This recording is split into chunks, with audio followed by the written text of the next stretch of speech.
Pascual Ortiz Rubio fue sustituido el 4 de septiembre de 1932 por el general Abelardo Rodríguez, también militar revolucionario y de origen sonorense, que se había retirado a la vida privada y se había convertido en un empresario próspero en octubre de 1931. Cuando se produjo la crisis en el gabinete de Ortiz Rubio, Rodríguez regresó a la política como hombre de confianza de Calles, quien lo nombró subsecretario de Guerra y luego secretario de Industria, Comercio y Trabajo. El gabinete presidencial de Rodríguez estuvo constituido lógicamente por callistas, y la única sorpresa fue la inclusión de Emilio Portes Gil como procurador general, luego de que había sido prácticamente eliminado de la política. Desde un principio, Abelardo Rodríguez intentó dar a la presidencia una imagen diferente de la que Ortiz Rubio había tratado de imponer, para lo cual se valió de un sistema de acuerdos con la élite política, porque él, en resumen, se trataba de dejar los asuntos políticos en manos de Calles, mientras que se concentraba los esfuerzos de su gobierno en la cuestión administrativa.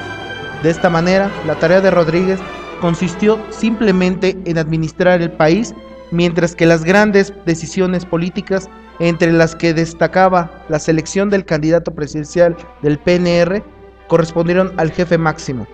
En su discurso inaugural del 4 de septiembre, Rodríguez aceptó abiertamente su papel. La tarea primordial sería la de conseguir una unidad de acción entre las principales fuerzas del país para llevar adelante la obra de la reconstrucción y el desarrollo nacionales. Según Francisco J. Gaxiola, secretario particular del presidente Rodríguez, Calles se había impuesto una decorosa abstención en todo cuanto significaba intervención directa o indirecta en la marcha de los negocios públicos del país, pero agrega que, debido a la inercia, a las conveniencias personales y por la necesidad de adular que caracterizaba a muchos políticos, Calles hubo de recibir consultas y visitas de funcionarios y hasta de algunos secretarios de Estado. Esas visitas fueron tan frecuentes que en varias ocasiones el presidente Rodríguez hubo de llamar la atención a sus colaboradores para pedirles que se abstuvieran de someter al conocimiento de Calles los asuntos del gobierno,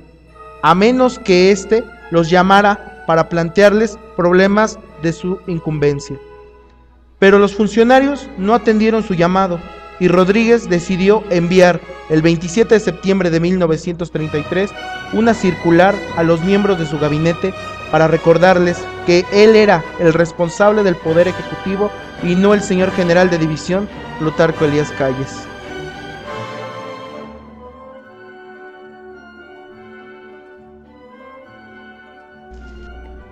Rodríguez hizo todo lo posible por convencer de su autonomía presidencial a los miembros de su gabinete y a los legisladores, pero todos sabían que el verdadero líder del régimen y el que tomaba las grandes decisiones era Calles, a quien Rodríguez decía acudir con frecuencia para oír siempre su autorizada opinión. Aquella llamada feliz colaboración entre el presidente y el líder máximo de la nación permitió que se diera una relativa cohesión interna y que, en consecuencia, pudiera continuarse el proceso de consolidación institucional interrumpido por la situación de crisis del gobierno anterior. En los primeros meses de 1933 se agilizaron dentro del PNR los movimientos tendientes a la designación del candidato presidencial para el periodo 1934-1940. El jefe máximo tenía, por supuesto, gran influencia en esa designación, pero había ciertos límites, pues no podía imponer a un candidato sin tener en cuenta a las fuerzas políticas en las que apoyaba su propio poder, sobre todo en momentos en que la élite callista se encontraba dividida. A esta circunstancia pudiera atribuirse el hecho de que en 1933 no resultara seleccionado Manuel Pérez Treviño, precandidato considerado como favorito de Calles, y en cambio obtuviera la victoria el general Lázaro Cárdenas, quien, pese a que siempre había mostrado ser callista, había dispensado cierta lealtad a Ortiz Rubio cuando, siendo Cárdenas presidente del PNR, ocurrió una de las crisis que enfrentó el régimen de Ortiz Rubio. En 1933, agudizados los problemas en las centrales obreras y campesinas, estallaron serios enfrentamientos en Veracruz y Jalisco,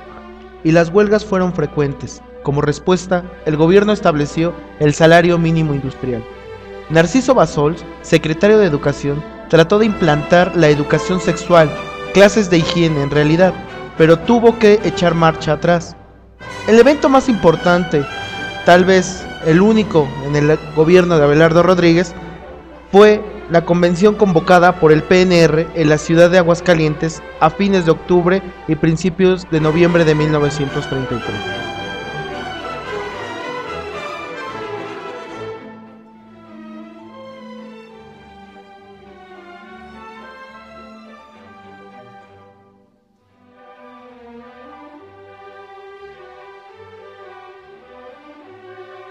Hay un chiste de la época, en donde, a lo mejor ya lo han escuchado, en donde, pues en esta época los presidentes no vivían en Los Pinos, van a tener su lugar de residencia en Chapultepec, ¿sí? Desde Madero para esta época, pues están ellos, la residencia oficial de los presidentes de la República es el castillo de Chapultepec. Y la residencia de Plutarco Elías Calles se va a ubicar exactamente enfrente. Entonces andaba una conseja, un chiste popular de la época que decía: esta es la casa del presidente, pero el que manda vive enfrente, refiriéndose precisamente al jefe máximo de la revolución. Calles en ese sentido pues va a tener una ideología muy interesante, va a ser una combinación de algunos principios de lo que es el socialismo, un socialismo muy básico, va a coquetear mucho con el capitalismo norteamericano y va a retomar la estructura corporativa del fascismo y del nacionalsocialismo, que son las ideologías políticas con las que está conviviendo. De hecho, también como anécdota se comenta que en el momento en que van las tropas del general Cárdenas, que entran a su casa para meterlo al avión que lo va a mandar al exilio, el libro que tenía en sus manos, lo que estaba leyendo era precisamente Mi lucha. ¿Sí? Y de hecho Calles va a emprender algunos viajes a la Italia fascista de Mussolini para ver cómo estaban operando en ese sentido todo objetivo.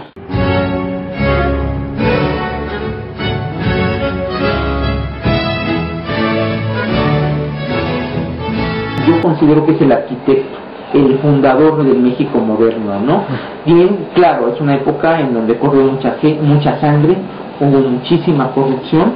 pero, insisto, a la larga la herencia de Plutarco Elías Calles son las instituciones de... En consecuencia de todo lo antes dicho, la invitación sería a que los hacedores de la historia, estudiantes, profesores, investigadores, al menos de esta casa de estudios, se ocuparan en voltear la mirada hacia el pasado y recuperar, como decía, personajes que no están suficientemente trabajados, rescatar los logros que se tuvieron durante ese periodo o esos periodos, rescatar personajes y rescatar eventos históricos que hay que reinterpretar, porque del conocimiento de la historia sale la sabiduría para la toma de decisiones en el presente. Como decía Anselmo de la Portilla, un escritor del siglo XIX, en las raíces están las luces del porvenir. Entonces, si no vamos al pasado y no recapitulamos lo que hemos vivido, nos volveremos a equivocar y nos volveremos a tropezar 1000 veces con las mismas piedras.